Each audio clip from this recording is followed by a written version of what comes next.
నమస్తే శుభ్లి గారు. మీరు వాడుతున్న బ్రాండ్ మారిపోయింది. కింద గూచీ షూస్, చేతికి రాడో, చేతిలో ఐఫోను, సామ్సంగ్ ఫోన్లు. ఏం కథ మరి?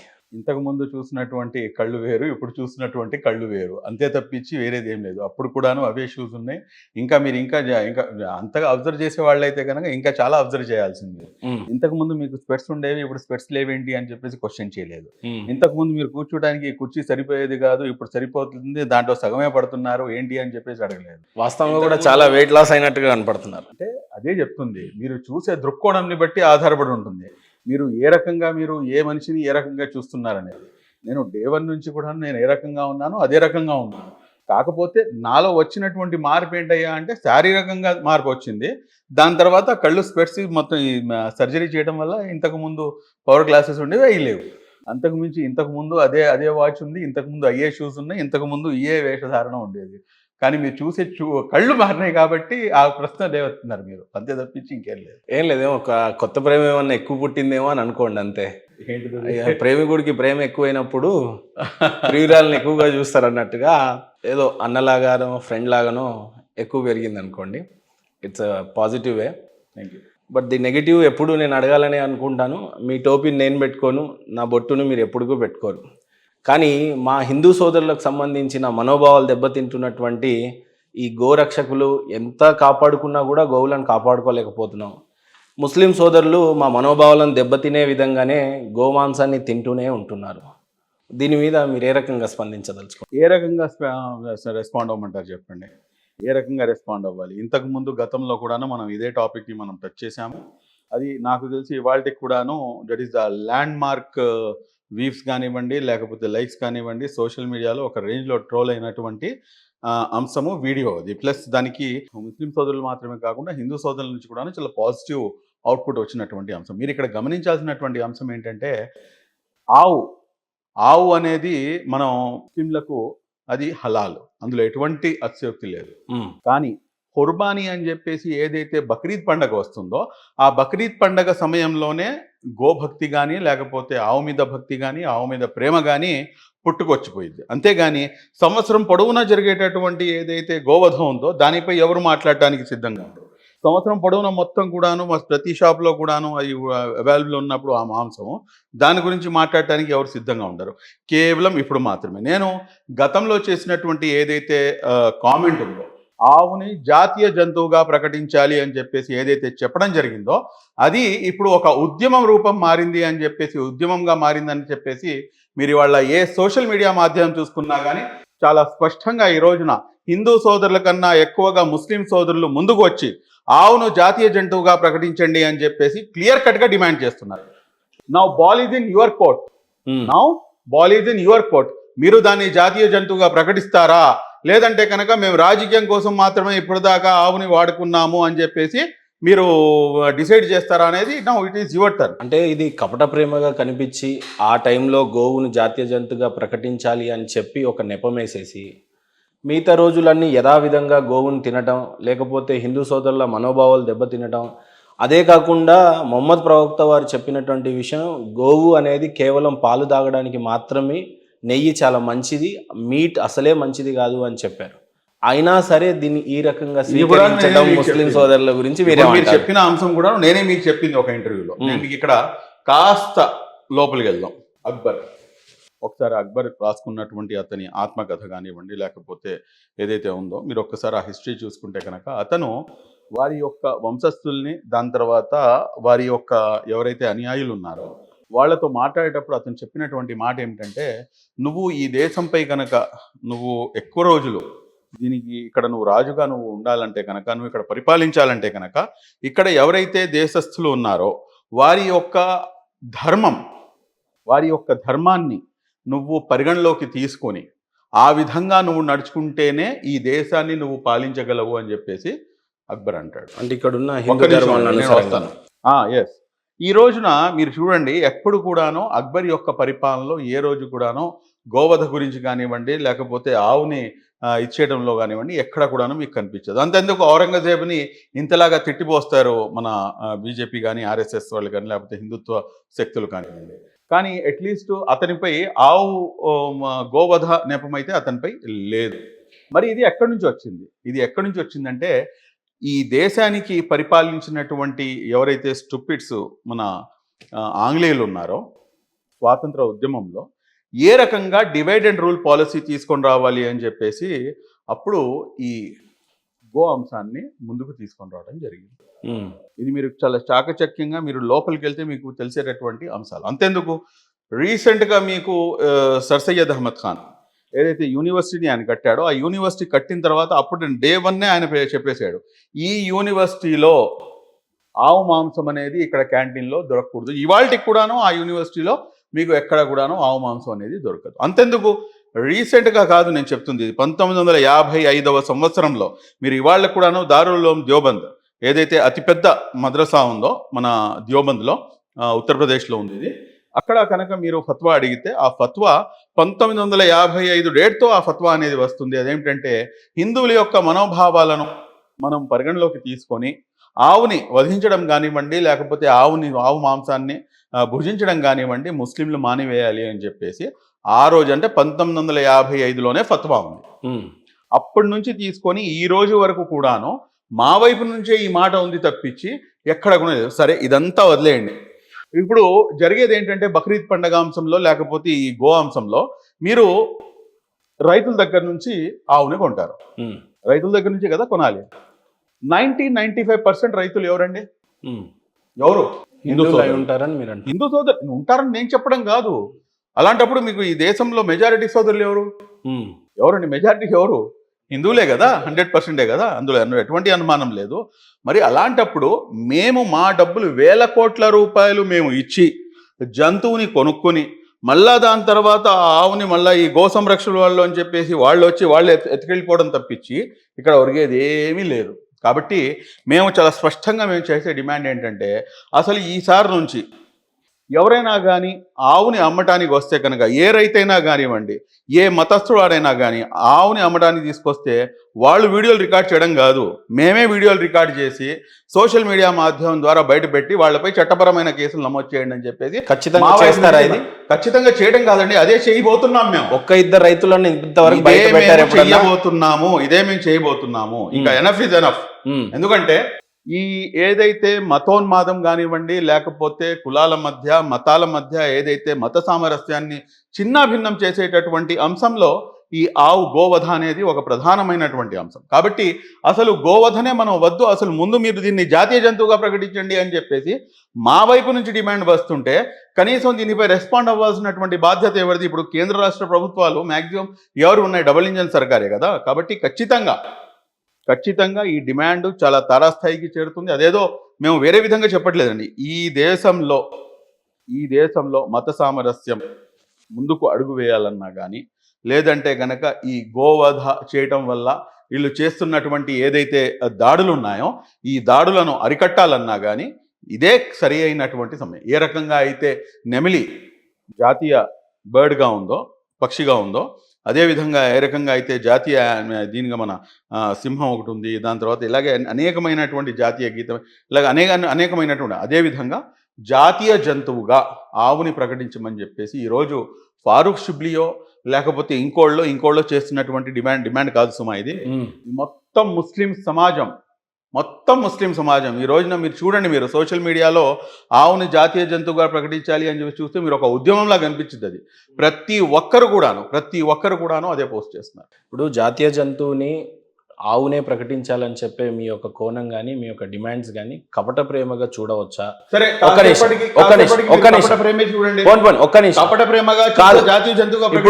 ఇప్పుడు ముస్లిం సోదరుల మద్రసాలలో జాతీయ జంతువుని తినొద్దు అని చెప్పవచ్చు ఒకటి. 2, ఆల్రెడీ మొహమ్మద్ ప్రవక్త వారు ఇది తినకూడదు అని చెప్పినా కూడా తినేటువంటి కర్మ ఏం పట్టింది ముస్లిం సోదరులకు? ఒకటి, తినకూడదు అని చెప్పి అంత చక్కగా రాసినా కూడా అంత బలవంతంగా తినడానికి గల కారణాలు ఏంటి?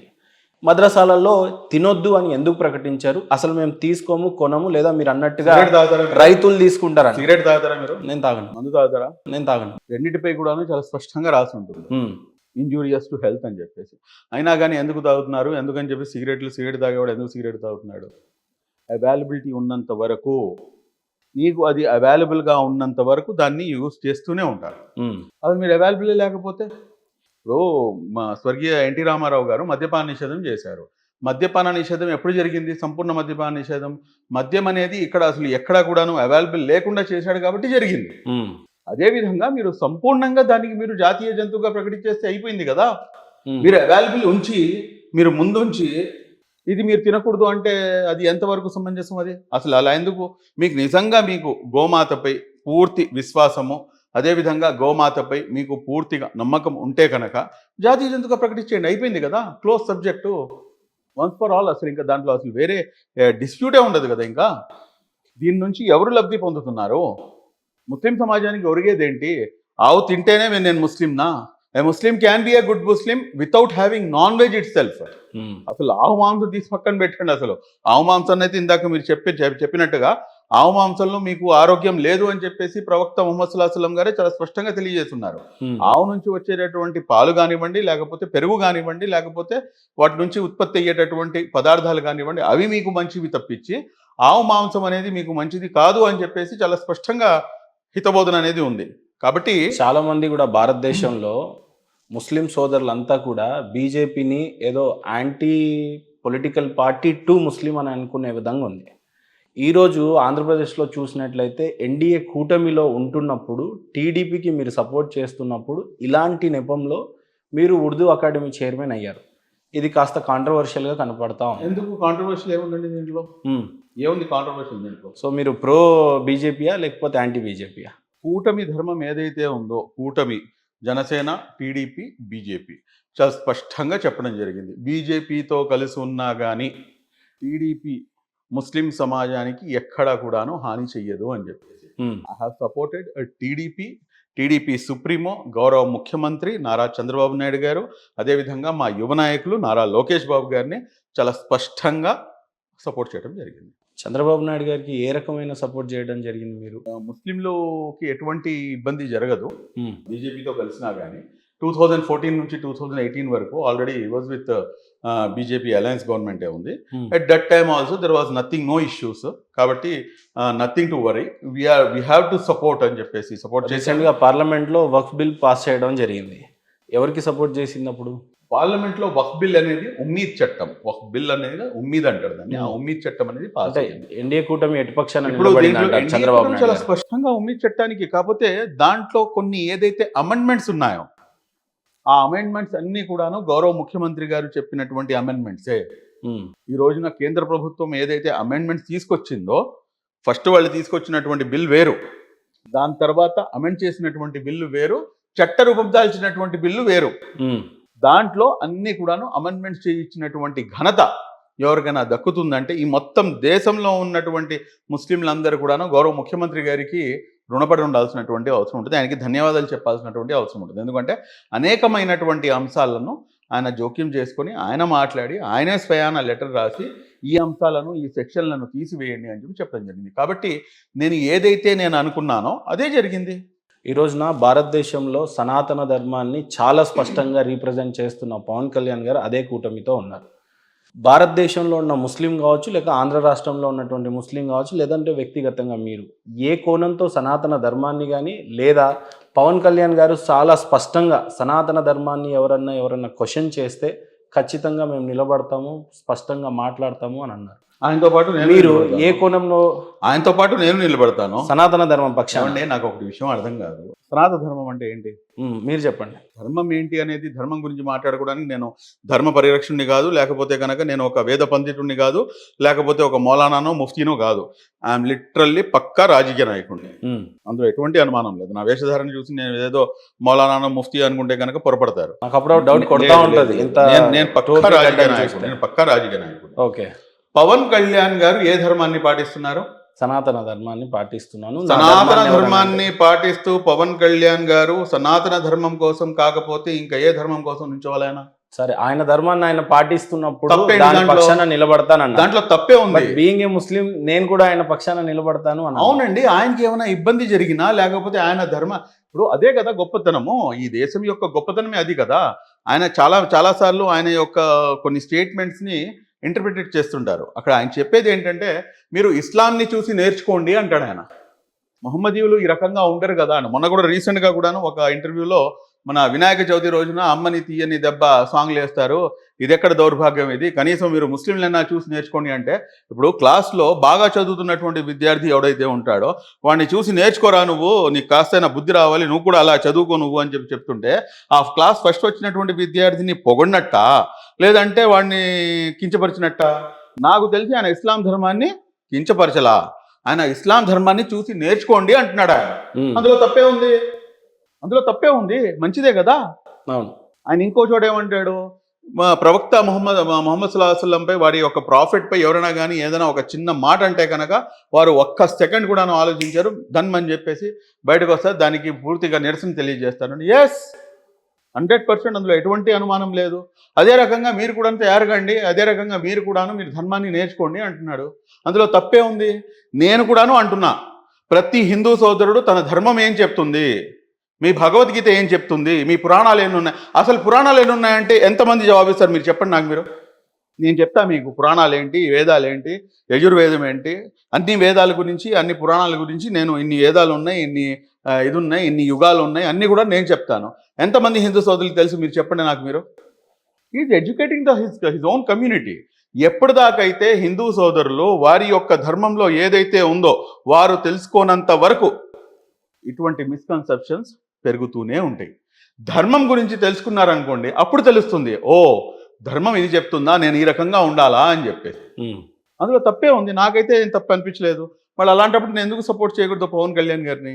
భారతదేశంలో అత్యధికంగా కన్వర్షన్స్ జరుగుతున్న రాష్ట్రం ఏదైనా ఉంది అని అంటే అది ఆంధ్ర రాష్ట్రమే. ఓకే, కాకపోతే ముస్లిం సోదరులు కాదు కానీ క్రిస్టియన్ సోదరులు మతాన్ని అత్యధికంగా ప్రమోట్ చేస్తూ మత మార్పిడులు చేస్తున్నారు అనే కోణం చాలా ఎక్కువగా వస్తుంది. ఈ నేపథ్యంలో మత మార్పిడుల దగ్గరనే అత్యధికంగా గొడవలు జరగటం కానీ, లా అండ్ ఆర్డర్ సమస్యలు రావటం కానీ ఇవి ఎక్కువగా తలెత్తుతూ ఉంటాయి. రీసెంట్గా చంద్రబాబు నాయుడు గారు ఇవి తగ్గాలన్న ఉద్దేశంతోనో మరి ఏంటో తెలియదు కానీ టీటీడీ ఆధ్వర్యంలో 5,000 టెంపుల్స్ నిర్మించాలి రాష్ట్ర వ్యాప్తంగా నిర్ణయం తీసుకున్నారు. సో ఈ మత మార్పిడి కోణం కానీ లేకపోతే ఈ ఆలయాలు నిర్మించే కోణంలో బీయింగ్ ఎన్డీఏ కూటమికి దగ్గరగా పనిచేస్తున్నారు కాబట్టి మీరు ఎలా స్పందిస్తారు? From the bottom of my heart I welcome it. తప్పేంటండి? అదే ధర్మాన్ని పరిరక్షించడానికి ఆయన ఏ ధర్మానికైతే ఆయన ఒక దీనిగా ఉన్నాడో ఆయన ఆ ధర్మాన్ని ఆయన కాపాడుకోవటానికి ఆయన ప్రయత్నం చేస్తుంటే అందులో తప్పే ఉంది. ఎందుకు నేను దాన్ని ఇది చేయాలి? ఇప్పుడు ఎన్ని చర్చిలు లేవు, ఎన్ని మసీదులు లేవు, ఉన్నాయా లేవా? అవును. గుళ్ళు కట్టుకుంటామంటే కనుక కట్టుకోనివ్వండి, అందులో తప్పే ఉంది. అందులో ఏమైనా తప్పుందా? నాకైతే ఏం తప్పు అనిపించట్లేదు. మత మార్పిడి హైయెస్ట్గా జరిగే రాష్ట్రంగా భారతదేశంలో ఆంధ్ర రాష్ట్రం ఉండటం, దీన్ని ఏ రకంగా చూస్తారు? ఒకటైతే నేను చెప్తానండి, మత మార్పిడికి అయితే నేను క్రిస్టియానిటీ గురించి అయితే నేను మాట్లాడలేను, హిందూయిజం గురించి అయితే నేను మాట్లాడలేను. కానీ ఒకటైతే నేను ఖచ్చితంగా చెప్తాను, ఇస్లాం అయితే మత మార్పిడికి విరుద్ధం, చాలా స్పష్టంగా విరుద్ధం. ఎందుకంటే ఒక చోట 2 చోట్ల కాదు, 4 చోట్ల ఖురాన్లో చాలా స్పష్టంగా కొటేషన్స్ ఉన్నాయి. లా ఇక్రాహ ఫిద్దీన్ అని చెప్పేసి, అంటే ధర్మంలో ఎక్కడ కూడాను జబర్దస్తి లేదు, ఆవగింజంతా కూడాను లేదు. ఇప్పుడు ఫర్ ఎగ్జాంపుల్ కాసేపటికి ఒక XYZ పర్సన్, ఒక హిందూ సోదరుడు, అతను కనుక ధర్మాన్ని కంటే ముస్లింగా అతను మారుతుంటే కనుక అతను మారడానికి గల బేసిక్ థింగ్ ఏముండాలంటే అతను ఇస్లాంని స్టడీ చేయాలి. అతనంతటా అతనికి మొత్తం స్టడీ చేసిన తర్వాత అతనికి విశ్వాసం కలిగి అతను విశ్వాసిగా మారాలే తప్పించి అతన్ని ఏ విధంగా కూడాను అతన్ని జబర్దస్తి చేయడానికి లేదు. ఈ దేశం దాదాపు మీరు అవునన్నా కాదన్నా మోర్ దాన్ 800 years ఈ దేశాన్ని ముస్లింలు పరిపాలించారు కదండి. పరిపాలించారా లేదా? చేశారు కదా. ఒకవేళ జబర్దస్తి అనేది ఈ మతంలో ఉండుంటే కనుక ఈ దేశం ఏముండేది? వాళ్ళ ముస్లిం కంట్రీగా మారిపోయి ఉండాల్సిందే కదా. ఇప్పుడు ఇస్లాం ధర్మం అనేది స్వాడ్, అంటే ఏదైతే కత్తి ఉందో ఆ కత్తికి నీడలో ఇస్లాం ధర్మాన్ని వ్యాప్తి చేశారు అని చెప్పేసి చాలామంది ఒక అపోహ అనేది వ్యాప్తి చెందుతూ ఉంటారు. కానీ ఇస్లాం ధర్మం అనేది కత్తితో వ్యాప్తి చెందలేదు. అంటే చరిత్ర చూసినట్లయితే మతం మార్చుకోకపోతే ఖచ్చితంగా నరుకుతాం, చంపుతాం అని ఎవరండి చెప్పింది? ఏ దీంట్లో ఉంది? ఎక్కడ ఏ ఆధారాలతో చూపించండి మీరు నాకు. ఇప్పుడు సంభాజీ మహారాజ్ని మీరు అక్కడికి వెళ్తే కనుక మీరు చాలా వస్తాయి. ఈ రోజున శివాజీ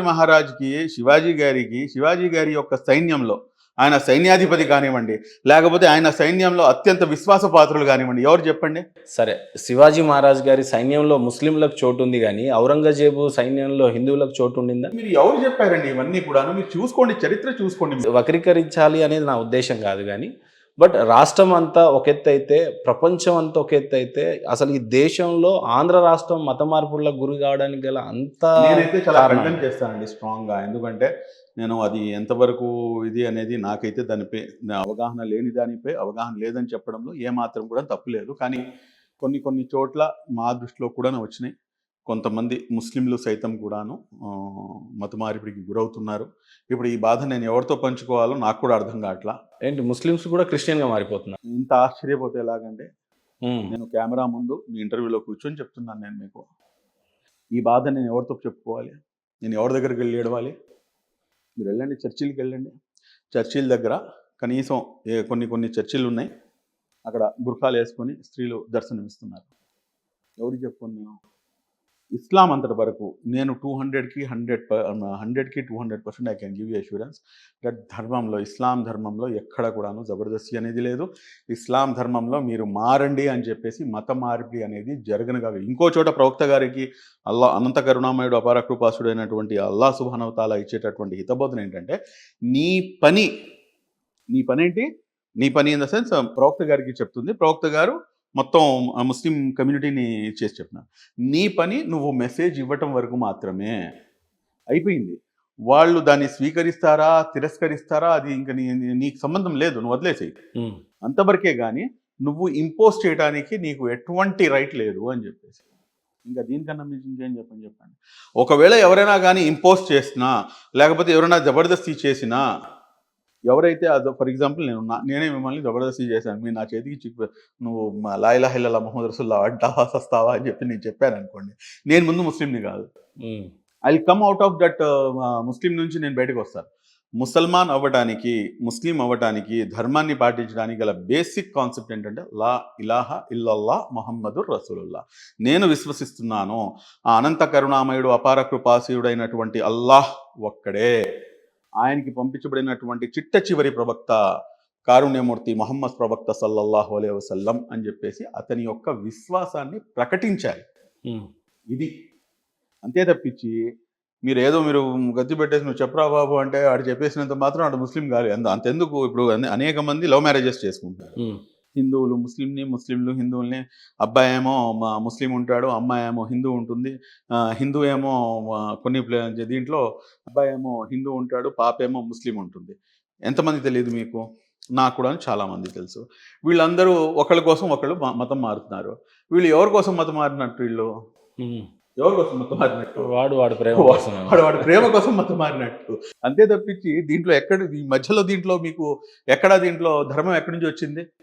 నిజంగా మీరు విశ్వాసం ప్రకటించి చాలా తక్కువ మంది ఉంటారేమో, అసలు నాకు తెలిసి చాలా rare of the rarest cases అది. అంతే తప్పించి విశ్వాసం ప్రకటించాల్సింది ఈ విధంగా. అంతే తప్పించి చెప్తుంటే ఇస్లాం నిజంగానే ఒక శాంతియుత మతం. మొహమ్మద్ ప్రవక్త వారు మాట్లాడింది 100% అల్లా త్రూ వచ్చినటువంటి పదజాలాలుగా అలా కనపడతా ఉంది. కొన్ని కేసెస్లలో అది తీవ్రంగా మీరు చాలాసార్లు ఖండించారు, మేము విన్నాం. అలా వినడానికి మేము కూడా బాధగానే పడతాం. కాకపోతే ఇక్కడ ప్రతి తీవ్రవాది ముస్లిమే అయి ఉంటాడు అనేది ఒక స్టోరీ మీరు ప్రతిసారి వింటారు. అంటే తీవ్రవాదులంతా ముస్లింలా కాదా అనే విషయానికి వస్తే, ప్రతి ముస్లిము తీవ్రవాది కాదు, కానీ తీవ్రవాది ఖచ్చితంగా ముస్లిమే అని అంటారు. రీసెంట్గా TCS లాంటి MNC కంపెనీలలో ఆడబిడ్డలపై అలా అత్యాచారం చేసి, మతం మారకపోతే వాళ్ళని హింసించారనే టాపిక్ వచ్చింది. ఈ రకంగా ఏం బోధిస్తాం జిహాద్ అని చెప్పేసి డైరెక్ట్ గా అడగరాదు. ఇదంతా ఎందుకు మొత్తం అటు తిరిగి రావడం? అదే నాకు ఎలాగో అలవాటు పడిన ప్రాణాలు మేము. ఈ జిహాదు, ఆ జిహాదు, లవ్ జిహాద్, ల్యాండ్ జిహాద్, తొక్క జిహాద్, తోటకరవు జిహాదు, ఇంకా లాస్ట్కి ఇంకోటి ఏదో జిహాద్ అన్నారండి మొన్న ఎవరో చెప్తే ఇక్కడ విన్న, అది కూడా ఆశ్చర్యం వేసింది నాకు. ల్యాండ్ జిహాద్ అంట. నాకు తెలిసి ఇదంతా కాదు, కానీ గ్యాస్ జిహాద్ ఒకటి చేస్తే బాగుంటుందేమో అనుకుంటున్నాను నేను. ఏంటది? గ్యాస్ జిహాద్. అదే ఏంటది గ్యాస్ జిహాద్? గ్యాస్ జిహాద్ మొన్న రీసెంట్గానే కాస్త చురుకు అంటింది కదా. పెట్రోలు డీజిల్ ఇలా అల్లాడిపోయాంగా ఆ జిహాద్ చేస్తే సరిపోయిద్దాం. జిహాద్కి మీనింగే మార్చేశారు. జిహాద్ అంటే ఇప్పుడు మీరు చేస్తుంది ఏంటి? మీరు జిహాద్ చేస్తున్నారు. మీరు ఈ దేశ ప్రధాని జిహాద్ చేస్తున్నాడు, ఈ రాష్ట్ర ముఖ్యమంత్రి జిహాద్ చేస్తున్నాడు, ఈ ప్రపంచంలో ఉన్నటువంటి ప్రతి ప్రాణి జిహాద్ చేస్తున్నాడు. జిహాద్ మీనింగ్ ఏంటండి? జిహాద్ మీన్స్ స్ట్రగుల్ చేయటం. You have been struggling to promote your business. This cameraman he struggling to do his job. This is what జిహాద్ ఈస్. ఆ జిహాద్ని ఒక పెద్ద భూత పదం కిందకి మార్చేశారు. ఎవరన్నా ముస్లిం ఏమన్నా ఇది చేయాలంటే అరే జిహాదీ వెళ్తున్నాడు, జిహాదీ అంటే అదేదో పోరాడి లేకపోతే యోధుడు వాడేదో చంపేస్తాడు అన్నట్టుగా దాన్ని చిత్రీకరించేశారు. తప్పండి ఇదంతా కూడా. ఇదంతా ఏంటంటే ఒక మిస్కన్సెప్షన్స్ని క్రియేట్ చేసేటటువంటి ప్రయత్నంలో భాగంగా ఏంటంటే ఏదో రకంగా ముస్లిం సమాజంపై నెపం నెట్టాలి అని చెప్పి. ఈ రోజున మీరు ఉగ్రవాదం గురించి మాట్లాడుతున్నారు. నేను the best quotation I ever ఏ గ్రంథంలో కూడాను చూపించలేరు, నేను ఐ కెన్ బెట్ ఇట్. 5:32 సూర్య అల్మాయిదా చాలా స్పష్టంగా ఆ దేవుడు అంటున్నాడు, ఒక అమాయక ప్రాణాన్ని ఎవరైనా కానీ అకారణంగా హరిస్తే, ఒక అమాయక ప్రాణాన్ని అకారణంగా ఎవరైనా హరిస్తే సర్వమానవుని యొక్క ప్రాణాలను హరించినట్టేనని చెప్పేసి. ఒకసారి డెప్త్లోకి వెళ్ళండి ఈ మాటకి. ఒక అమాయకమైన ప్రాణాన్ని ఎవడైనా కాపాడితే సర్వమానవుని యొక్క ప్రాణాలను కాపాడినట్టే అని చెప్పేసి. ఇది ఇస్లాం నేర్పిస్తుంది. ఇది 5:32 మీ కెమెరా ముందు చెప్తున్నాను, దివ్య ఖురాన్ తెప్పించి మీరు చూసుకోండి. ఇది తప్ప అని చెప్పేసి మీరు దాంట్లో రాసింది చాలా స్పష్టంగా. మరి ఇటువంటి బోధనలు నేర్పించేటటువంటి ధర్మము ఏ రకంగా టెర్రరిజాన్ని లేకపోతే ఒక అమాయకుల్ని ఒక బాంబు పెట్టి లేపేసి నువ్వు ఏ మతస్థుడు చూపించు అని చెప్పేసి ప్యాంట్లు ఇప్పి తీసి చంపేయడాలు ఇలాంటి పిచ్చి పనులు ఏమైనా చేస్తాడా? మరి టీసీఎస్ వివాదం కానీ ఆపరేషన్ సింధూర్లో జరిగినటువంటి వివాదాన్ని ఏ రకంగా చూస్తారు? ఏమంటే టీసీఎస్లో ఏం జరిగిందండి? ఏం జరిగింది టీసీఎస్లో పాపం ఆ నిదాఖాన్ అని చెప్పేసి ఒక ప్రెగ్నెంట్ లేడీ, ఆ అమ్మాయి అంతెందుకు ఇంత ఇష్యూ జరిగింది. ఇవాళ ఎక్కడుంది ఇష్యూ? అప్పుడు మొత్తం హాట్ టాపిక్, మొత్తం తగిలిపడిపోయింది, ఇంకా ఏదో జరిగిపోతుంది అన్నట్టుగా. నన్ను పెద్ద అంటే టీసీఎస్ విషయంలో మీరు సమర్థిస్తున్నారా ఎట్లా? హౌ యు సమర్థించడం ఏంటి? అక్కడ ఏం జరగలేదండి. ఎవరో ఒకళ్ళు ఇద్దరి మధ్య జరిగినటువంటి అంశం అది. దాన్ని తీసుకొచ్చి మొత్తం సమాజంపై నెట్టివేసే ప్రయత్నం చేస్తే ఎంతవరకు సమంజసం అది? పోనీ ఈ జిహాదీ చేయటం, ఆపరేషన్ సింధూర్ విషయంలో బొట్టు చూసి కింద చూసి కాల్చటం, ఈ రకంగా ప్రేరేపించే మనుషుల్ని ఏ రకంగా చూడొచ్చు? ఇది చాలా ముస్లిం సోదరులు కూడా ఖండించారు. ఇది చేసింది ఎవరు? దాయాది దేశమైనటువంటి పాకిస్తాన్ నుంచి వచ్చినటువంటి వాళ్ళు. పాకిస్తాన్కి ఇక్కడ ఉన్నటువంటి ముస్లింలకి ఏంటండి సంబంధం అసలు? నేనైతే అఖండ భారతదేశం వైపుకి వెళ్దాం పదండి అని చెప్పేసి నేను చెప్తాను. నేను పాకిస్తాన్ అంతా కూడాను మా భారతదేశంలో భాగమే కదా. బంగ్లాదేశ్ కానివ్వండి లేకపోతే ఇవన్నీ కూడాను మన దేశంలో అంతర్గత భాగమే కదా. నాకు పాకిస్తాన్ నాకు యాజ్ ఎ నాకు అతను పాటిస్తున్నటువంటి ధర్మం నేను పాటిస్తున్నటువంటి ధర్మం ఒకటైనంత మాత్రాన నీది తినాలి నాది తినాలి అని చెప్పేసి రెంకలేసుకుని తిరుగుతాం ఏంటి మేమన్నా? నా దేశం యొక్క సౌభ్రాతృత్వము, నా దేశం యొక్క ఏదైతే ఇంటెగ్రల్ పార్ట్ ఆఫ్ కంట్రీ ఉన్నాయో అది చాలా ఇంపార్టెంట్. కానీ ఈ భారతదేశంలో ఉంటున్న కొంతమంది, అందరినైతే నేను క్రిటిసైజ్ చేయట్లేదు, కానీ కొంతమంది ముస్లిం సోదరులు భారతదేశంలో ఉన్న వందే మాతరాన్ని పాడుతుంటే పార్లమెంట్ లో నుంచి వందే మాత్రం మీకు జాతీయ స్టేజ్ల మీద వందే మాత్రం మీకు జాతీయ గీతమా? జాతీయ గీతం ఏది చెప్పండి? జాతీయ గీతం ఏది అని చెప్పేసి దాన్ని డైవర్ట్ చేయమాకండి. డైవర్ట్ కాదు, వందే మాతరం పాడడానికి ఉన్నటువంటి సమస్య ఏంటి? ఎందుకు పాడాలి? పాడరా వందే మాతరం? జనగణమన పాడతాను నేను. మీకు వందే మాతరంతో వందే మాతరంలో ఇబ్బందా అంటే కనుక దాంట్లో మీరు చాలా స్పష్టంగా మీరు చూడండి. వందే మాతరంలో ఏంటంటే నేను వందనం చేస్తున్నాను అని చెప్పేసి నేను ఎవరికి వందనం చేస్తాను? నేను యాజ్ ఎ ముస్లింగా నేను ఎవరిని వందనం చేస్తాను? ఎవరిని చేస్తాను? యాజ్ ఎ హిందూగా మీరు ఎవరిని వందనం చేస్తారు? మీరు కృష్ణుడినో లేకపోతే వెంకటేశ్వర స్వామినో లేకపోతే వినాయకుడినో మీరు వందనం చేస్తారు. అంటే మీకు వందే మాతరం పాడటంలో మీకు కూడా ఇబ్బంది ఉంది? అయితే వందే మాతరం అనే ఆ ఫస్ట్ లైన్ ఉంది చూడండి, అక్కడ మీ యొక్క ధర్మమే మీకు ఒక క్వశ్చన్ మార్క్లో నెట్టివేయబడుతుంది. సారే జహాసే అచ్చా ఉంది, అది పాడటంలో ఇది లేదు. జనగణమన ఉంది, బ్రహ్మాండంగా జాతీయ గీతం అదే. వందే మాత్రం తీసుకొచ్చి కావాలని చెప్పేసి దాన్ని ఇంపోజ్ చేసే ప్రయత్నం చేస్తే అది ఎంతవరకు సమంజసం? అది ఇప్పుడు ఈ దేశం కోసం ప్రాణాలు అర్పించినటువంటి ఎంతమంది చరిత్ర ఉంది ఇక్కడ. వందే మాత్రం ఇవాళ ప్రతి ఒక్కరు పాడటానికి సిద్ధపడతారు, ఇంక్లూడింగ్ ప్రతి ఒక్కరు కూడా పాడాలని చెప్పేసి అనుకుంటారు. కానీ ఈ రకంగా కావాలని చెప్పి పోనీ జాతీయ గీతమా? పోనీ అది కాదు. వందే మాత్రం అప్పుడు ఆయనే దానికి చేశాడు. రవీంద్రనాథ్ ఠాగూర్ గారే ఈ లైన్స్ కొంచెం ఇబ్బందికరంగా ఉంటాయి, మీరు వెళ్ళండి, మీరు గూగుల్ని అడగండి లేకపోతే మీ జెమినీని అడగండి లేదంటే కనుక ఏఐని అడగండి. భారతదేశం యొక్క జెండాని సైల్యూట్ కొట్టడానికి కూడా కొంతమంది నిరాకరిస్తున్నట్టుగా చూస్తారు. ఎవడండి పిచ్చి మాట చూడలేదా? ఈ మధ్య కాలంలో ఎలాంటి వీడియోలు చూడలేదా? పిచ్చి మాటలు అవన్నీ ఏఐ జనరేటెడ్ వీడియోస్ అయి ఉంటాయి, చూసుకోండి కాస్త ఒకసారి. నాకైతే అనుమానమే. నాకైతే అనుమానం. తీసుకున్నాండి జాతీయ జెండా ఉంటే మీ ముందు నేనే సెల్యూట్ చేసి చూపిస్తాను. ఎందుకు చేయము? షూస్ తీసి మరీ సెల్యూట్ చేద్దాం.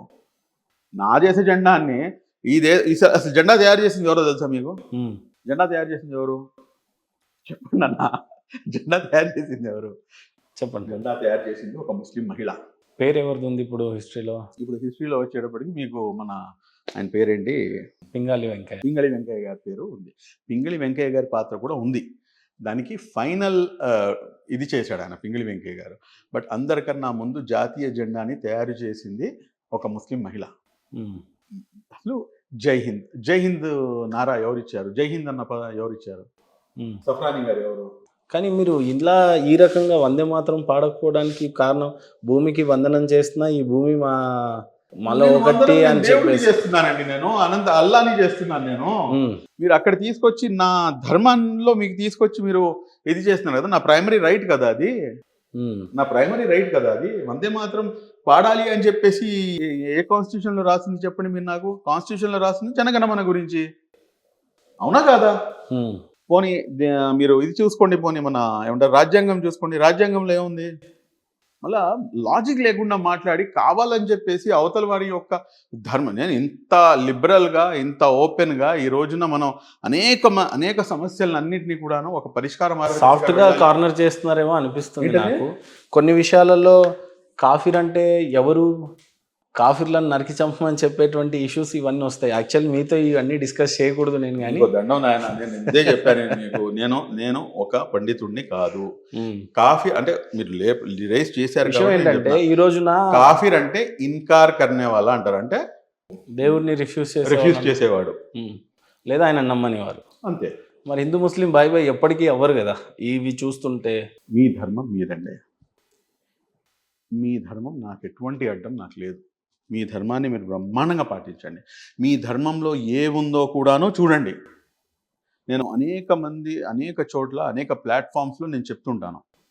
నేను కొంచెం ఇబ్బట్టుగా ఉంటుంది, కానీ కొంతమంది హిందూ సోదరులకి కొంచెం ఇబ్బందికరంగా కూడా ఉంటుంది. నేను ప్రతిసారి చెప్తాను, ఛాలెంజ్ చేసి మరీ మీకే ఛాలెంజ్ చేస్తున్నా. మీరైనా కానీ మీరు నా ఈ ఛాలెంజ్ని మీరు స్వీకరించి ఒక 10 మంది ముస్లిం సోదరుల ఇంటికి, ఒక 10 మంది హిందూ సోదరుల ఇంటికి, ఒక 10 మంది క్రైస్తవ సోదరుల ఇంటికి వెళ్దాం. 10 మంది ముస్లిం సోదరుల ఇంటికి వెళ్తే మీకు ఖురాన్ దర్శనం ఇచ్చింది. దాంట్లో నుంచి వాడు చదివినా చదవకపోయినా వాడు కనీసం ఇప్పుడు మీరు దీన్ని ఎలాగైతే షోకేస్లో పెట్టారో అలాగే షోకేస్లో అయినా కానీ పెట్టుకుని ఉంచుతాడు. ఓకే, ఒక దాంట్లోంచి 50% నమాజ్ ఆచరించే వాళ్ళు మీకు కనిపిస్తారు, 100% కనిపించకపోయినా కానీ. ఒక 10 మంది క్రైస్తవుల ఇళ్ళకి వెళ్తే 10 out of 9.5 అంటాం కూడా తప్పు కాదేమో అనుకుంటాను. ప్రతి ఆదివారం వస్తే కనుక బైబిల్ తీసుకొని చర్చికి వెళ్తారు. ప్రతి ఒక్కడి ఇంట్లో కూడాను మీకు ఒకటి కాదు, ఒక్కొక్కడికి ఒక్కటి చొప్పున మీకు అక్కడ బైబిల్ దర్శనం ఇచ్చింది. మీకు దమ్ముంటే, మీకు ధైర్యం ఉంటే, మీ ఇలా చెప్తున్నాను అనేదా భావించి మాగండి. మిమ్మల్ని రెచ్చగొడుతున్నా, లిటరల్లీ రెచ్చగొడుతున్నా. మీకు దమ్ముంటే, మీకు ధైర్యం ఉంటే 10 మంది హిందూ సోదరుల ఇంటికి వెళ్ళి మీరు 10 మందిలో ఎంతమంది ఇళ్లలో మీరు నాకు భగవద్గీత చూపించగలరు చెప్పండి మీరు నాకు. ఇది చాలా ఆలోచించాల్సినటువంటి అంశం. ఇది చాలా ఆలోచించాల్సినటువంటి అంశం. ఈ రోజున మత మార్పిడి జరుగుతుంది అని చెప్పేసి మీరు వేరే మతం వాళ్ళపై మీరు పడి ఏడిస్తే ఏం లాభం? మీ మతం ఏం చెప్తుందో అది మీరు నేర్పించకుండా, మీ మతాన్ని మీరు ప్రాపగేట్ చెయ్యకుండా, మీ మతంలో ఉన్నటువంటి మంచిని మీ హిందూ సోదరులకి మీకు తెలియపరచకుండా మీరు కేవలం రాజకీయంగా వాళ్ళని వాడుకొని వదిలేస్తూ ఉంటే ఇది ఎంతవరకు సమంజసం? ఇది పోనీ నేను ఒక విషయం మీలాగానే చెప్తాను, చెప్పండి. ప్రతి హిందూ సోదరుల ఇంట్లో గీత ఉందో లేదో అనే సవాల్ మీది. అందరి ఇంట్లల్లో అంటే ముస్లిం సోదరుల ఇంట్లో ఖురాన్ ఉంటుంది, లేకపోతే క్రిస్టియన్ సోదరుల ఇంట్లలో బైబిల్ ఉంటుంది అని అంటారు. బలవంతంగా ఎక్కించాలి, కొత్తగా పుట్టింది ఏదో ఫోర్స్ఫుల్గా వెళ్ళాలి కాబట్టి ఈ పుస్తకాలు ఉండాలి, చదవాలి, లేకపోతే మీరు నరకానికి వెళ్తారు అని చెప్పే పద్ధతిలో అక్కడ నడుస్తుందేమో. కానీ ఇక్కడ చెట్టు పుట్టని గౌరవించి అందులో దేవుణ్ణి వెతుకుంచేటువంటి సనాతనము అంత ఎక్కువగా కనిపిస్తున్నారు. అంత ఎక్కువగా మత ఛాందసం ఎక్కించుకోలేదేమో బహుశా.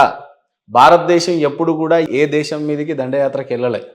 సో సతాగా మీరు తల్లిదండ్రుల్లో దేవుడిని దైవాన్ని చూసుకోమన్నారు. మాటల్ని ఖచ్చితంగా హిందూ సోదరులే ఖచ్చితంగా వ్యతిరేకిస్తారు.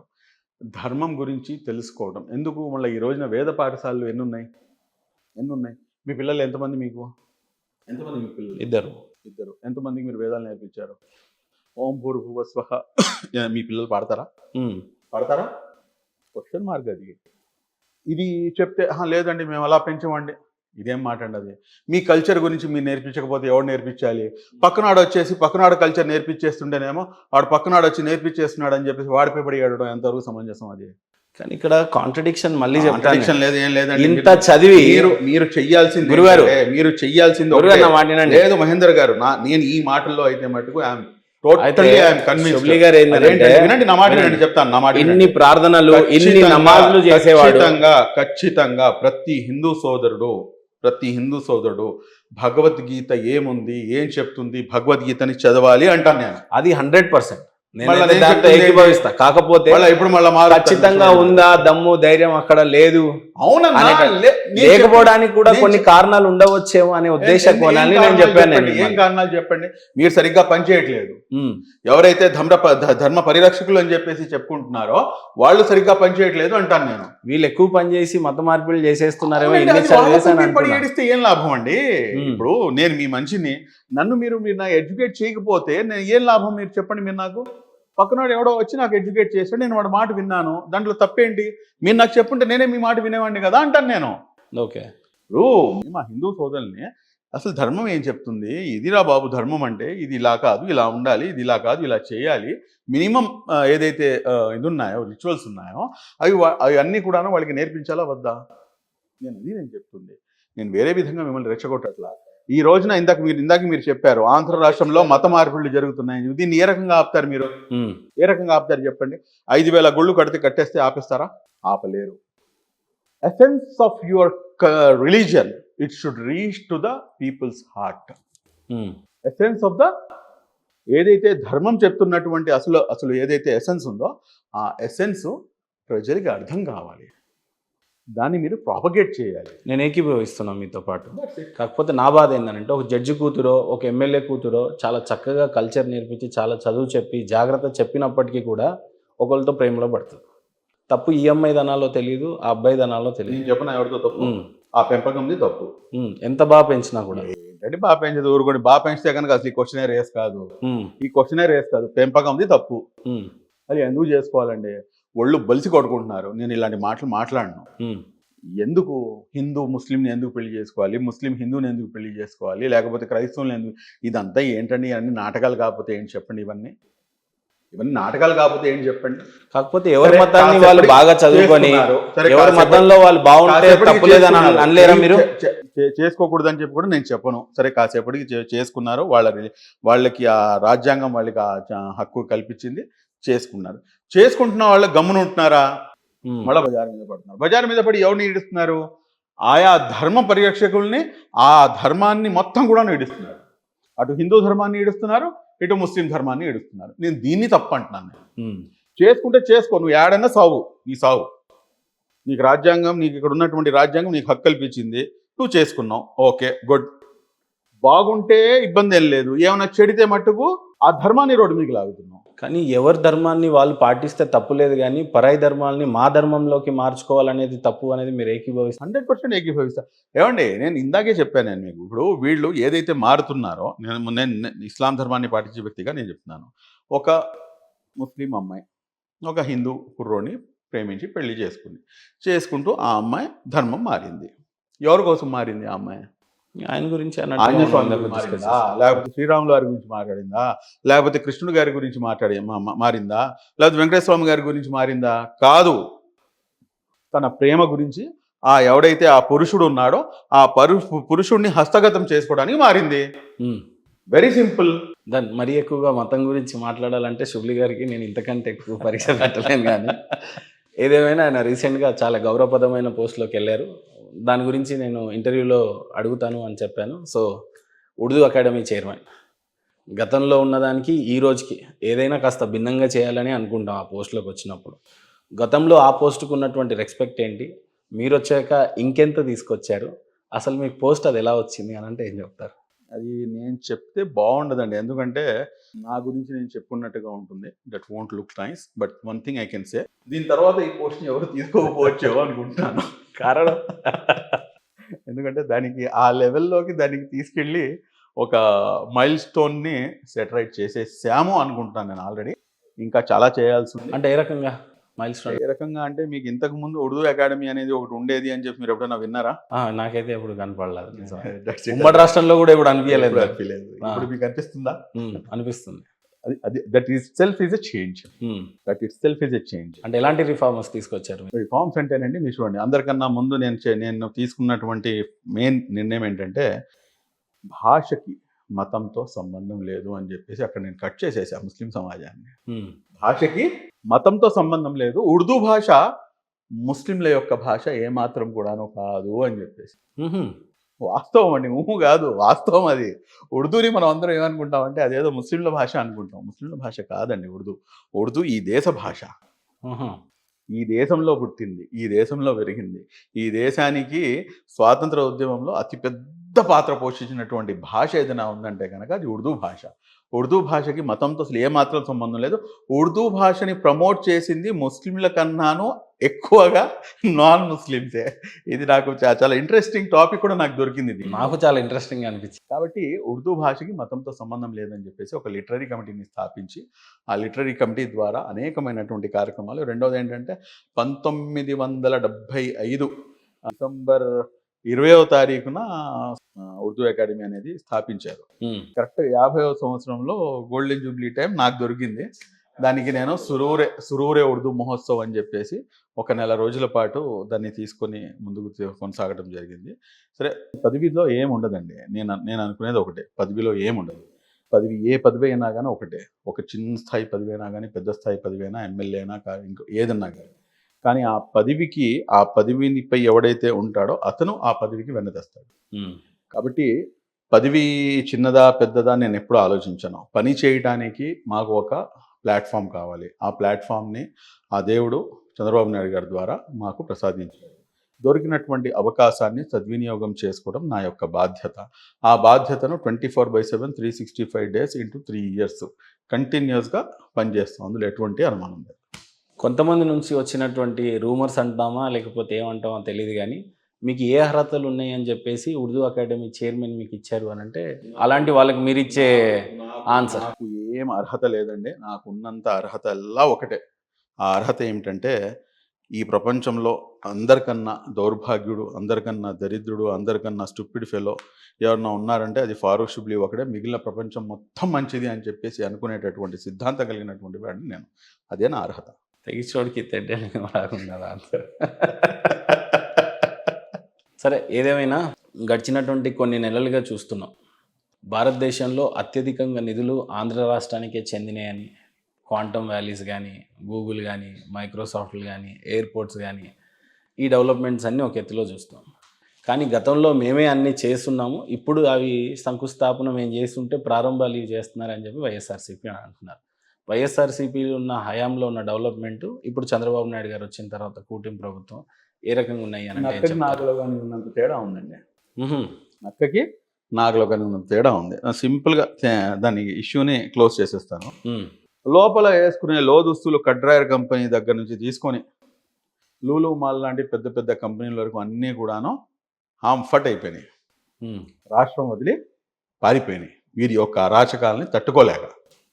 ఈ రోజున మేమంటే మేము, మేమంటే మేము, మేమంటే మేము అని చెప్పేసి అందరూ ముందుకు అడుగులేస్తారు. అంతే ఉన్న రీసెంట్గా రాజ్నాథ్ సింగ్ గారు కూడా వచ్చి ఇక్కడ సత్యసాయి జిల్లాలో శంకుస్థాపన చేసి వెళ్ళారు. అంటే ఎక్కడి నుంచి ఎక్కడికి వెళ్తుంది రాష్ట్రము? దిట్ ఇట్ సెల్ఫ్ ఈజ్ ఒక ల్యాండ్ మార్క్. ఒక విజనరీ ఉన్నటువంటి నాయకుడు ఈ రాష్ట్రానికి ముఖ్యమంత్రిగా ఉంటే ఏ రకంగా ఉంటుంది అనే నిదర్శనం ఎప్పుడైనా కానీ మీరు ఎన్సైక్లోపీడియా చేస్తే అది చంద్రబాబు నాయుడు గారి దగ్గరకు వచ్చి ఆగిపోతుంది. అంతే. ఆయన ఏదో నాకు పదవి ఇచ్చాడని చెప్పట్లేదు, వాస్తవాలు అవి, వాస్తవాలు. ఆంధ్ర రాష్ట్రం భవిష్యత్తు ఏ రకంగా ఉండబోతుంది? ఆంధ్ర రాష్ట్ర భవిష్యత్తు సస్యశ్యామలంగా, అదేవిధంగా మీకు చెప్పాలంటే కనుక ఒక స్వర్ణయుగం అనేది మొదలు కాబోతుంది. అందులో ఎటువంటి అనుమానం లేదు. ఇంకా త్వరగా ఏ అంటే అమరావతి, పి అంటే పోలవరం, ఏపీ, ఈ రెండు ఒక ఆయుపట్టు లాంటివి మన రాష్ట్రానికి. త్వరలో అమరావతి అయితే చాలా జెట్ స్పీడ్తో వర్క్స్ అనేది ముందుకు కొనసాగుతుంది. పోలవరం కూడా ఆల్మోస్ట్ ఎండింగ్లో ఉంది. ఈ రెండుతో పాటు వస్తున్నటువంటి కంపెనీలు నేను చెప్దాం అనుకున్న అన్ని కంపెనీలు నాకన్నా ఎక్కువగా మీరే చెప్పేశారు. కొంపతీసి మీరు అక్కడ ఏమైనా ఇన్వెస్ట్ చేద్దాం అని చెప్పి అనుకుంటున్నారో ఏమో. మొత్తానికైతే గూగుల్ డేటా సెంటర్ లాంటి దగ్గర నుంచి తీసుకొని, రాయల్ ఎన్ఫీల్డ్ దగ్గర నుంచి తీసుకొని, మొన్న రాజ్నాథ్ సింగ్ గారు వచ్చి శంకుస్థాపన చేసిన దాని దగ్గర నుంచి తీసుకొని, మిట్టల్ స్టీల్ దగ్గర నుంచి తీసుకొని, దాని తర్వాత పోర్టుల దగ్గర నుంచి తీసుకొని, ఎయిర్పోర్ట్స్ దగ్గర నుంచి తీసుకొని, ప్రతి దాంట్లో కూడా జెట్ స్పీడ్తో ముందుకు వెళ్ళడం జరుగుతుంది. అభివృద్ధి అంటే చంద్రబాబు నాయుడు అంటే అభివృద్ధి. వైఎస్ఆర్సీపీ మళ్ళీ అధికారంలోకి వస్తున్నాయని చెప్పేసి కొన్ని ఆశావాగులు, కొంతమంది లీడర్లు చెప్పే ప్రయత్నం చేస్తూ ఉన్నారు ఒక పక్క. రెండో పక్క జగన్ గారి సపోర్ట్ వల్లే తమిళనాడులో టీవీకే పార్టీ మొట్టమొదటిసారి, మీరు నవ్వకండి, నాకు ప్రశ్న అడగండి.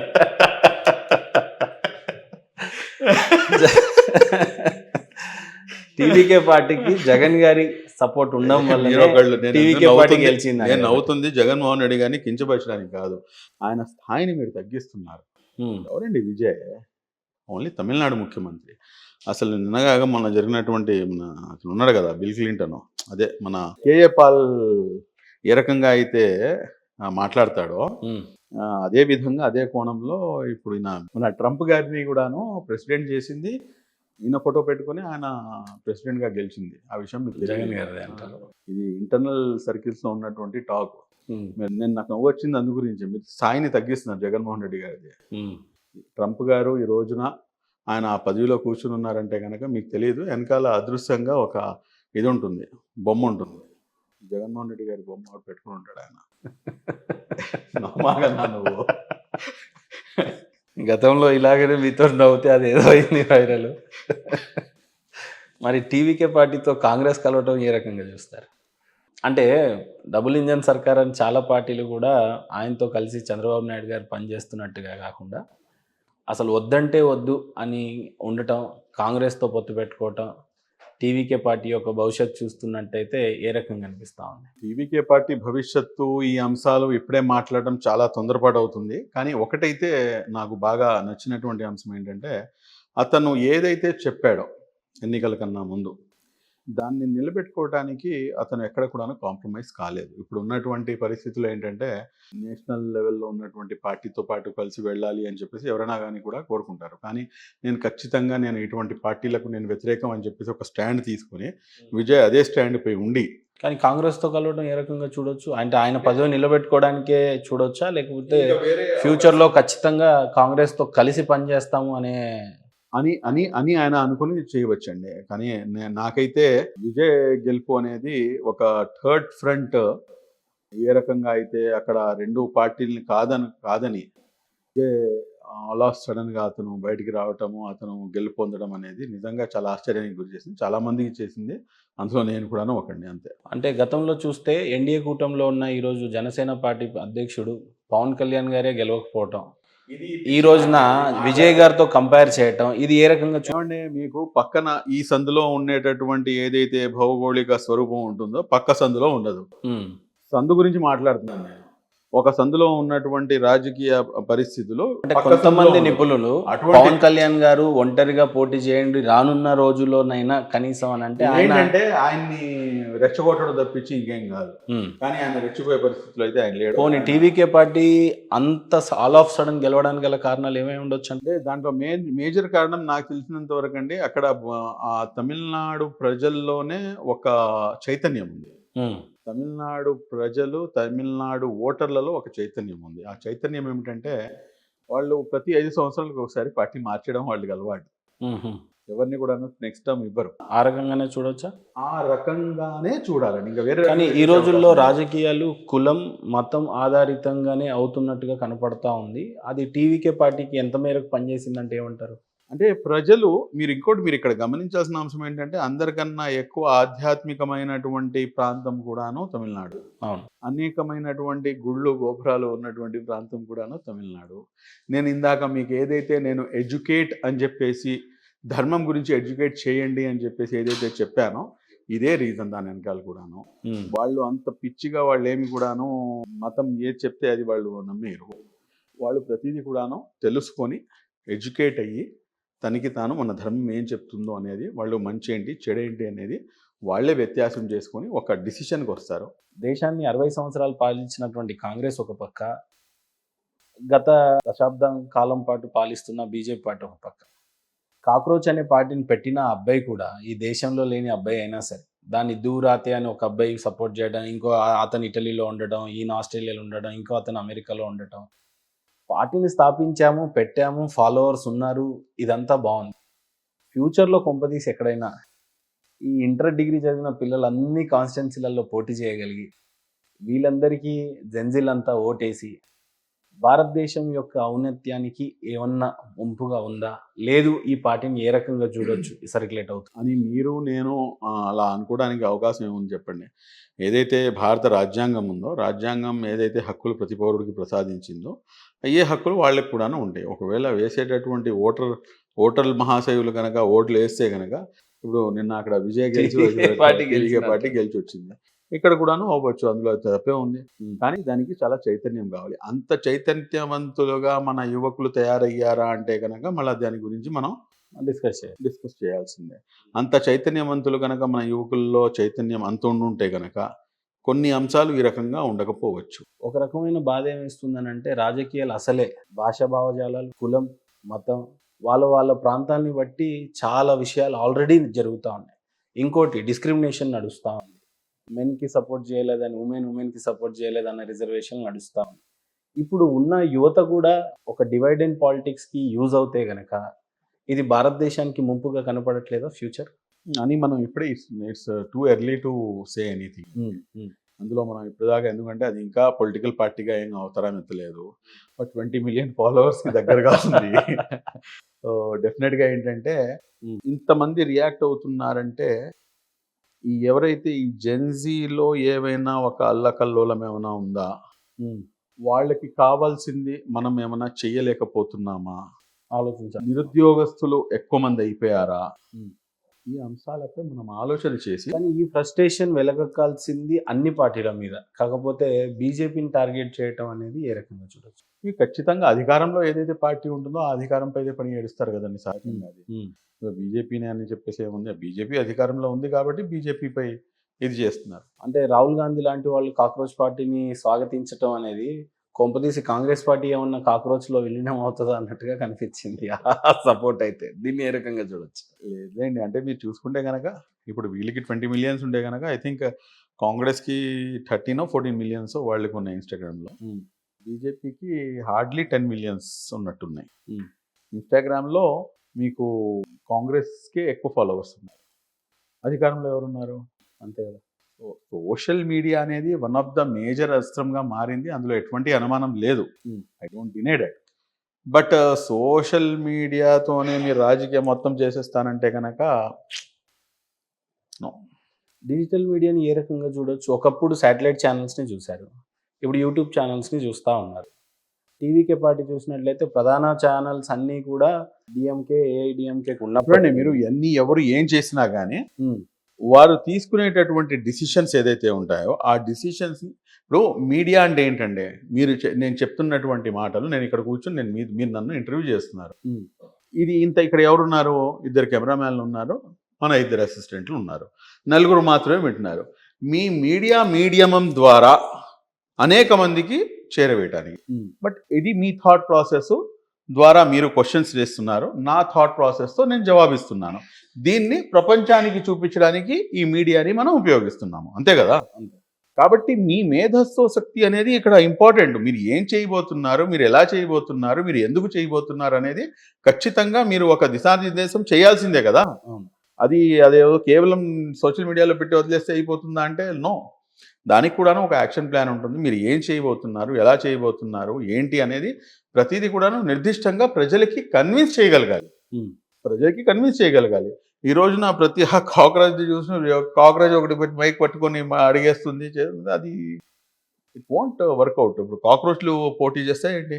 కాదు కదా, అల్టిమేట్గా మనుషులే పోటీ చేయాలిగా. పోనీ కాసేపటికి ఎవరైనా పెట్టారంటే కాక్రోచ్ ఏంటి, కాక్రోచ్తో ఉన్న ఇదేంటి శాంటిటీ అర్థం కావట్లా. ఇదేంటంటే జస్ట్ యూత్ యొక్క ఫ్రస్ట్రేషన్ని, వారు ఎదుర్కొంటున్నటువంటి సమస్యల్ని ఒక ఎడ్యుకేషన్ లా చూడొచ్చు. ఎడ్యుకేషన్గా కానీ చూడటానికి అవకాశం ఉంటుంది. నాకు తెలిసి దీన్ని ఈ పెద్ద పెద్ద రాజకీయ పార్టీలు ఈ యువత వారి యొక్క ఏదైతే వాళ్ళ ఆలోచన ఉందో ఆ ఆలోచనలకి దగ్గరగా వీళ్ళు ఏమీ చెయ్యలేకపోతున్నారేమో కాబట్టి ఇదంతా కూడాను జరుగుతుందేమో ఈ రకంగా ఆలోచన చేసి ఆ విధంగా మనం మరమ్మత్తు చేసుకుంటే సరిపోతుంది అనుకుంటున్నాను నేను. కడపలో జరిగినటువంటి అల్మాస్ సర్కిల్ విషయంలో టిప్పు సుల్తాన్ గారి పేరు పెడతానని చెప్పేసి గతంలో ముఖ్యమంత్రి గారు అన్నట్టుగా వాదనలు వినపడతా ఉన్నాయి.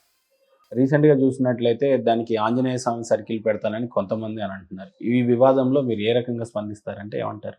ఏ రకంగా స్పందించమంటారు చెప్పండి.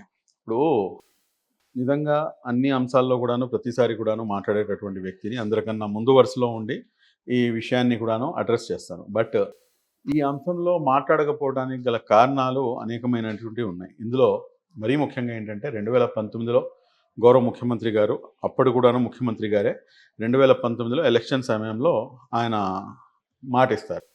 ఏంటంటే ఈ రకంగా మేము ఎన్నికల్లో గెలిస్తే కనుక ఈ సర్కిల్ని నేను అల్మాస్పేట సర్కిల్ ఏదైతే ఉందో దీన్ని టిప్పు సుల్తాన్ సర్కిల్గా నేను నామకరణం చేస్తాను అని చెప్పేసి అది అయిపోతుంది. దాని తర్వాత వైఎస్ఆర్ కాంగ్రెస్ పార్టీ వస్తుంది. ఇది కంప్లీట్గా ఏంటంటే రాజకీయ కుట్రతో కలిగినటువంటి అంశం తప్పించి ఇందులో వేరేది నాకు ఏది కూడా కనిపించదు. ఎందుకు రాజకీయాలతో నేను ముడిపెడుతున్నానంటే ఇది ఆయన చెప్పారు, దాని తర్వాత ఓడిపోయారు. 2019లో ముఖ్యమంత్రిగా మన వైఎస్ జగన్మోహన్ రెడ్డి గారు ప్రమాణ స్వీకారం చేశారు. మళ్ళీ 2019 నుంచి తీసుకుని 2024 వరకు ఇదే కడపలో ఉప ముఖ్యమంత్రిగా అంజద్ బాషా గారు ఉన్నారు. ముఖ్యమంత్రిగా అదే కడప జిల్లాకి చెందినటువంటి గౌరవ మాజీ ముఖ్యమంత్రి వర్యులు మాన్య శ్రీ వైఎస్ జగన్మోహన్ రెడ్డి గారు ఉన్నారు. మళ్ళా ఎందుకని చెప్పేసి దాన్ని మీరు కంప్లీట్ చేయలేదు? సరే, ఈయన మీరు మాట ఇచ్చారు, ఆ మాటని ఆయన ఓడిపోయారు, మీరు గెలిచారు, మీరు ఎందుకు పూర్తి చేయలేదు? సరే, ఇదంతా వదిలేసేయండి. రాజమల్లు గారు అని చెప్పేసి పొద్దుటూరుకి చెందినటువంటి వైఎస్ఆర్ కాంగ్రెస్ పార్టీ మాజీ ఎమ్మెల్యే గారు, అక్కడ అవసరం లేకపోయినా కానీ మేము టిప్పు సుల్తాన్ విగ్రహాన్ని మేము ప్రతిష్ఠిస్తాము అని చెప్పేసి గతంలో గోల చేసి లాస్ట్కి ఆ టిప్పు సుల్తాన్ సర్కిల్ అనే టిప్పు సుల్తాన్ విగ్రహం ప్రతిష్ఠించకుండానే చేతులు ఎత్తేస్తాడు. అంటే ఇక్కడ టిప్పు సుల్తాన్ గారిని పేరు తీసుకుంటే కనుక టిప్పు సుల్తాన్ పేరును బీజేపీ కానీ లేకపోతే ఆర్ఎస్ఎస్ కానీ హిందుత్వ శక్తులు కానీ దీనికి వ్యతిరేకిస్తారు అని చెప్పేసి కావాలని చెప్పేసి ముస్లిం ఓట్లను దగ్గర తీసుకోవడానికి చేసినటువంటి నాటకం తప్పించి ఇంకా వేరేది ఏం కాదు. సరే, 2024 వస్తుంది, ఇది కౌన్సిల్లో కూడా పాస్ అయిపోతుంది, దాని తర్వాత దానికి లెటర్స్ కూడా రెడీ అయిపోతాయి. కానీ మళ్ళీ ఇక్కడ రాజకీయ కుట్ర అనేది మీరు ఒకసారి గమనించారు. ఆ రాజకీయ కుట్ర ఏమిటంటే ఒక ఎంఐఎంకి చెందినటువంటి ఒక నాయకుడు ముహమ్మద్ అలీ అతని పేరు, అతను దుబాయ్లో ఉంటాడు.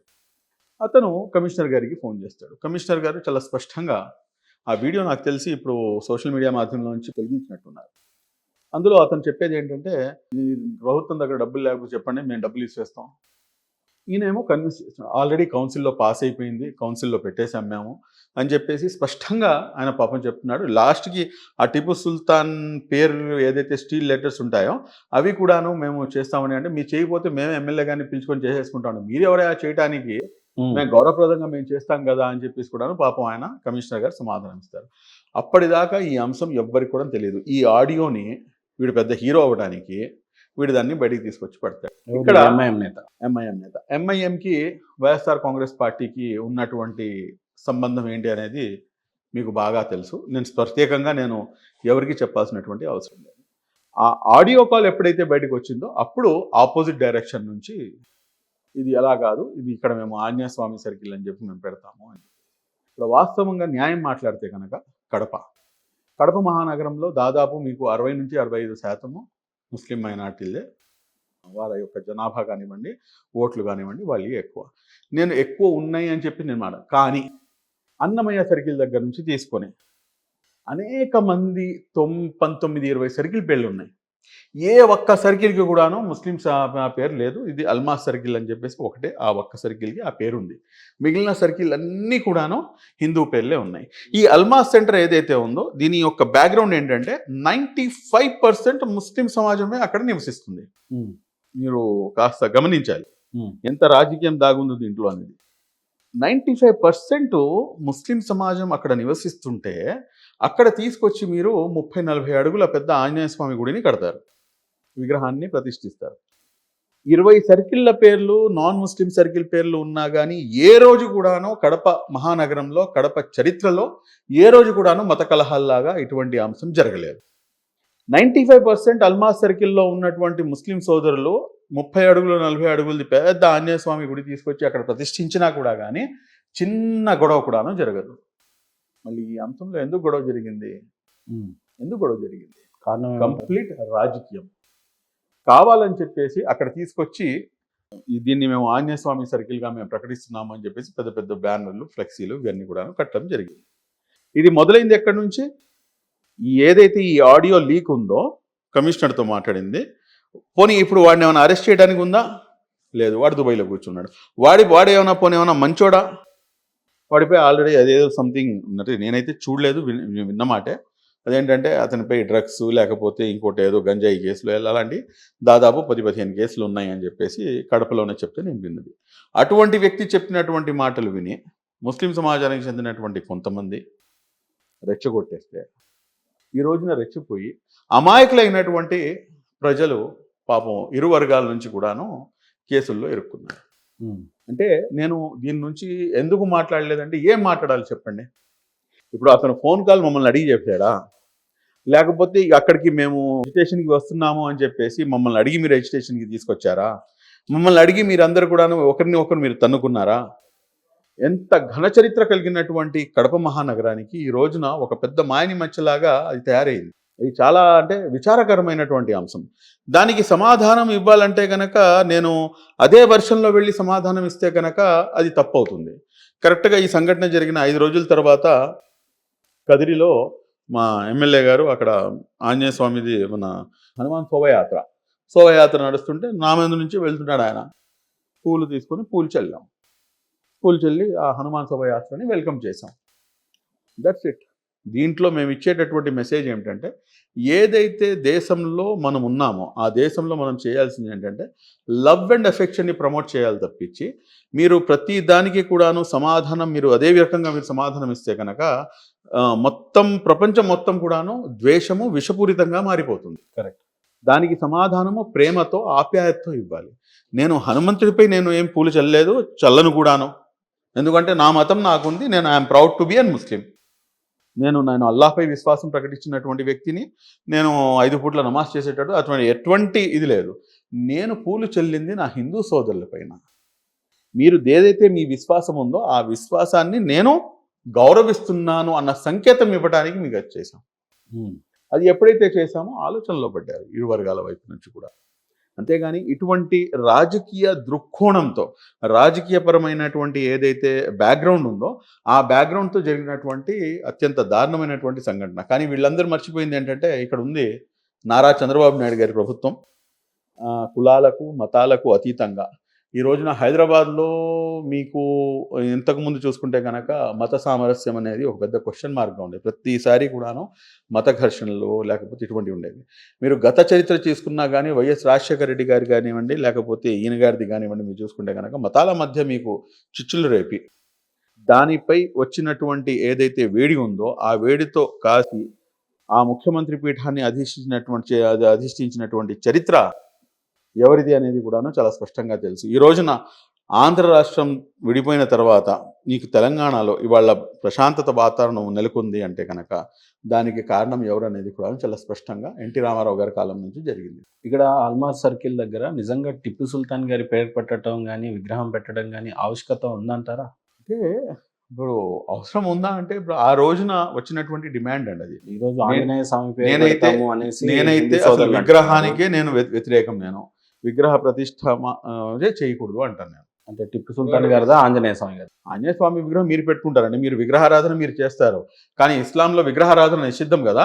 సో టిప్పు సుల్తాన్ గారి దానికి విరుద్ధం. నేను టిప్పు సుల్తాన్ అని చెప్పాను, నేను విగ్రహం అంటున్నాను. నేను విగ్రహం అంటున్నాను.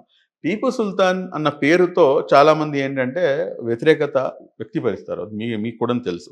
కానీ వాస్తవంగా మీరు చూసుకుంటే కనుక అనేకమైనటువంటి గుళ్లకు భూమి ఇచ్చినటువంటి దాఖలాలు కానివ్వండి. ఈ రోజున కొన్ని దేవాలయాల్లో టిప్పు హారం అని చెప్పేసి ఒక హారం ఉంటుంది. టిప్పు సుల్తాన్ గారు సమర్పించినటువంటి హారము. ఆ హారమే మెళ్ళలోకి వేస్తారు. అటు శైవులకు కానివ్వండి, శైవులు వైష్ణవులు వాళ్ళు ఇద్దరు కూడాను ఈక్వల్గా న్యాయం చేసినటువంటి నాయకుడు టిపు సుల్తాన్ గారు. బట్ ఎనీహో దాని చరిత్రని వక్రీకరించి ఆయన్ని ఒక పెద్ద అంటే హిందూ ద్రోహిగా చిత్రీకరించే ప్రయత్నం అనేది జరుగుతుంది. నేను అసలే ఆ కోణంలో అయితే నేను వెళ్ళదలుచుకోలేదు. బట్ వాస్తవంగా చూసుకుంటే కనుక టిపు సుల్తాన్ పేరుతో, ఎందుకంటే ఈ దేశ స్వాతంత్ర చరిత్ర చూసుకుంటే కనుక అందరికన్నా ముందు స్వాతంత్ర ఉద్యమాన్ని మొదలుపెట్టిన నాయకుడు ఎవడంటే టిపు సుల్తాన్ దగ్గర నుంచి మొదలవుతుంది అది. ఇవాళకి కూడాను టిపు సుల్తాన్ ఏదైతే ఆవిష్కరించినటువంటి ఈ మిజైల్ టెక్నాలజీ ఉందో, కానీ ఏమైనా దేశంలో గజనీని కానీ, ఔరంగజేబ్ని కానీ, టిప్పు సుల్తాన్ కానీ, అక్బర్ లాంటి మంచి కవిత్వాలు రాసి గౌరవించిన లాంటి వ్యక్తులను కూడా రిఫ్యూజ్ చేసినటువంటి దాఖలాలు చూసాను.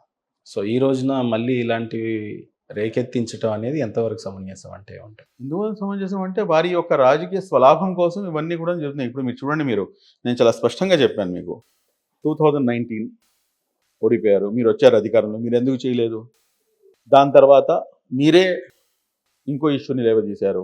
పొద్దుటూరులో రాజమల్లు గారు లేవదీసి దానికి ఒక పెద్ద ఇష్యూ చేసి మళ్ళీ దాన్ని వదిలిపెట్టేస్తారు. పోనీ అక్కడ ఏమైనా విగ్రహాన్ని ప్రతిష్ఠించారా మీరు, టిపు సుల్తాన్ విగ్రహాన్ని? అది లేదు. ఈ రోజున ఎంఐఎం అది పార్టీకి చెందినటువంటి ఒక నాయకుడు కమిషనర్ గారికి ఫోన్ చేశాడు. ఎంఐఎంకి వైసీపీకి ఉన్నటువంటి సంబంధం ఏంటి, సత్సంబంధాలు ఏంటి, చాలా స్పష్టంగా మన కళ్ళ ముందు. ఇవన్నీ కూడా ఏంటంటే సార్ వాస్తవాలు ఇవన్నీ కూడా. ఇదేంటంటే ప్రజలు వీటన్నింటినీ కూడాను గమనించాలి. ఈ రాజకీయ కుట్రలో మీరు బలి కాకూడదు అంటాను నేను అంతవరకే. సో ఈ అంశాన్ని ఫైనల్గా ఏ రకంగా చూడొచ్చు? నేను ఈ అంశంపై అయితే నేను ఏం మాట్లాడదలుచుకోవట్లేదండి. ఎందుకంటే సర్కిల్ పేరు టిపు సుల్తాన్ సర్కిల్ గానో, లేకపోతే ఆంజనేయస్వామి సర్కిల్ గానో, లేకపోతే అల్మాస్పేట సర్కిల్ గానో, లేకపోతే ఏపీజే అబ్దుల్ కలాం సర్కిల్ గానో, మౌలానా అబుల్ కలాం ఆజాద్ సర్కిల్ గానో, ఏ సర్కిల్గా పేరు పెట్టినంత మాత్రాన హిందూ సోదరుడికి కావాల్సినటువంటి రోటీ కప్డా ఆర్ మకాన్ దొరుకుతుందంటే ఇమ్మీడియట్గా పెట్టేయమని చెప్పి నేను కూడా డిమాండ్ చేస్తాను. పోనీ టిపు సుల్తాన్ సర్కిల్ అని చెప్పేసి, లేకపోతే ఏ ఒక ముస్లిం పేరు పెట్టినంత మాత్రాన ఆ ముస్లిం సమాజం యొక్క బాగోగులు అన్నీ కూడాను బాగుపడిపోతే వాడు పంచరకొట్లో నుంచి బయలుదేరి వచ్చేసి ఒక పెద్ద టైర్ మ్యానుఫ్యాక్చరింగ్ యూనిట్ని పెట్టేసుకుంటాడు వాడు అంటే కనుక నేను పెట్టమని చెప్తాను. కాబట్టి ఇందులో నో కామెంట్స్. ప్రభుత్వం ఏదైతే మంచి అనుకుంటుందో అన్ని కోణాలుగా ఆలోచించి శాంతి భద్రతలను పరిరక్షించే విధంగా ఏదైతే స్టెప్ తీసుకుంటుందో ఆ స్టెప్ని మేము కూడాను పూర్తిగా మద్దతు ఇస్తాం అంతే. అందులో మేము ఎక్కడ కూడాను మా యొక్క జోక్యం అనేది ఉండదు. అందుకోసమే దీనిపై మాట్లాడలేదు. ఇంత సున్నితమైన అంశంపై ఏమని మాట్లాడాలి చెప్పండి మీరు నాకు. మమ్మల్ని అడిగి మీరు ఇవన్నీ కూడా చేసుకున్నారా? ఎవరైతే ఇద్దరు ముగ్గురు అటువైపు కానీ ఇటువైపు కానీ వాళ్ళు మాతో ఏమైనా అడిగారా, మాతో ఏమైనా సంప్రదించారా? ఇప్పుడు గొడవ జరిగిన తర్వాత మీరు ఎందుకు మాట్లాడరు అంటే ఎందుకు మాట్లాడాలి ఎందుకు అని చెప్పేసి రెచ్చగొట్టుకున్నారు ఒకళ్ళు. ఇది తప్పు కాదా ఇది? కాబట్టే మాట్లాడలేదు. ఉర్దూ అకాడమీ చైర్మన్గా 2 తెలుగు రాష్ట్రాలకి దేశాల వ్యాప్తంగా ఎవరికైనా ఏమైనా చెప్పాలి ఫైనల్గా అంటే వాట్ యు సే? మేము నా హిందూ సోదరుని యొక్క మనోభావాలను దృష్టిలో పెట్టుకొని ఏదైతే జంతువు మాపై హలాల్గా ఉందో ఆవు, అదే ఆవుని నా హిందూ సోదరుడు దాన్ని తల్లిగా పూజిస్తాడు. కాబట్టి మీరు దాన్ని తింటం త్యాగం చేసి ఈ త్యాగాల పండుగ అయినటువంటి బక్రీద్ని ఘనంగా చేసుకోండి అని చెప్పేసి చెప్తాను. Hands off to you sir. అది ఈరోజు సంభాషణ. Thank you so much.